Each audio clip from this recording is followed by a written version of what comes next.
Matthieu 9. Yahusha était monté dans une barque, traversa la mer et alla dans sa ville. Et voici, on lui amena un paralytique couché sur un lit. Yahusha, voyant leur foi, dit au paralytique, « Prends courage, mon enfant, tes péchés te sont pardonnés. » Sur quoi, quelques scribes dirent au-dedans d'eux, « Cet homme blasphème. » Et Yahusha, connaissant leurs pensées, dit, « Pourquoi avez-vous de mauvaises pensées dans vos cœurs? Car lequel est plus aisé, de dire tes péchés sont pardonnés, ou de dire lève-toi et marche? Or, afin que vous sachiez que le Fils de l'homme a sur la terre le pouvoir de pardonner les péchés, lève-toi, dit-il au paralytique, prends ton lit et va dans ta maison. Et il se leva et s'en alla dans sa maison. Quand la foule vit cela, elle fut saisie de crainte, et elle glorifia Yahuwah, qui a donné aux hommes un tel pouvoir. De là, étant allé plus loin, Yahusha vit un homme assis au lieu de péage, et qui s'appelait Matthieu. Il lui dit, « Suis-moi. » Cet homme se leva et le suivit. Comme Yahusha était à table dans la maison, voici beaucoup de publicains et de gens de mauvaise vie vinrent se mettre à table avec lui et avec ses disciples. Les pharisiens virent cela et ils dirent à ses disciples, « Pourquoi votre maître mange-t-il avec les publicains et les gens de mauvaise vie? » Ce que Yahusha, ayant entendu, dit, « Ce ne sont pas ceux qui se portent bien qui ont besoin de médecins, mais les malades.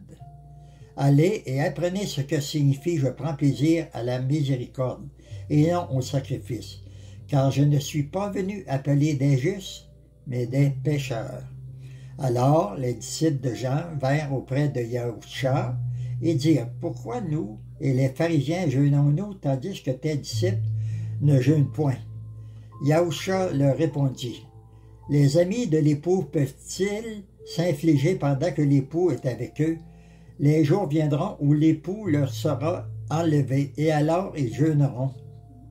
Personne ne met une pièce de drap neuf à un vieil habit, car elle emporterait une partie de l'habit et la déchirure serait pire. On ne met pas non plus du vin nouveau dans une vieille outre, autrement les outres rompent, le vin se répand et les outres sont perdues.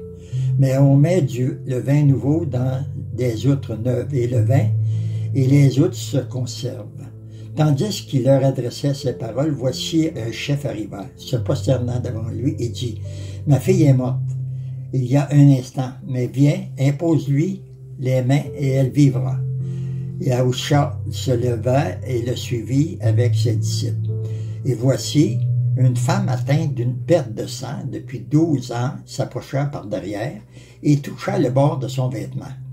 Car elle disait à elle-même, « Si je puis seulement toucher son vêtement, je serai guérie. » Yahusha se retourna et dit, en la voyant, « Prends courage, ma fille, ta foi t'a guérie. » Et cette femme fut guérie à l'heure même. Lorsque Yahusha fut arrivé à la maison du chef, et qu'il vit les joueurs de flûte et la foule bruyante, il leur dit, « Retirez-vous, car la jeune fille n'est pas morte, mais elle dort, et il se moquait de lui. » Quand la foule eut été renvoyée, il entra, prit la main de la jeune fille, et la jeune fille se leva. Le bruit se répandit dans toute la contrée. Étant parti de là, Yahusha fut suivi par 2 aveugles qui criaient, « Aie pitié de nous, fils de David. » Lorsqu'il fut arrivé à la maison, les aveugles s'approchèrent de lui, et Yahusha leur dit, « Croyez-vous que je puisse faire cela? »« Oui, maître, lui répondirent-ils. Alors, il leur toucha leurs yeux en disant, « Qu'il vous soit fait selon votre foi. » Et leurs yeux s'ouvrirent. Yahusha leur fit cette recommandation sévère, « Prenez garde que personne ne le sache. » Mais dès qu'ils furent sortis, ils répandirent sa renommée dans tout le pays. Comme ils s'en allaient, voici, on amena à Yahusha un démoniaque muet. Le démon ayant été chassé, le muet parla, et la foule étonnée disait, « Jamais pareille chose ne s'est vue en Israël. » Mais les pharisiens dirent, « C'est parce que le prince des démons qu'il chasse les démons. » Yahushua parcourait toutes les villes et les villages, enseignant dans les synagogues, prêchant la bonne nouvelle du royaume et guérissant toute maladie et toute infirmité.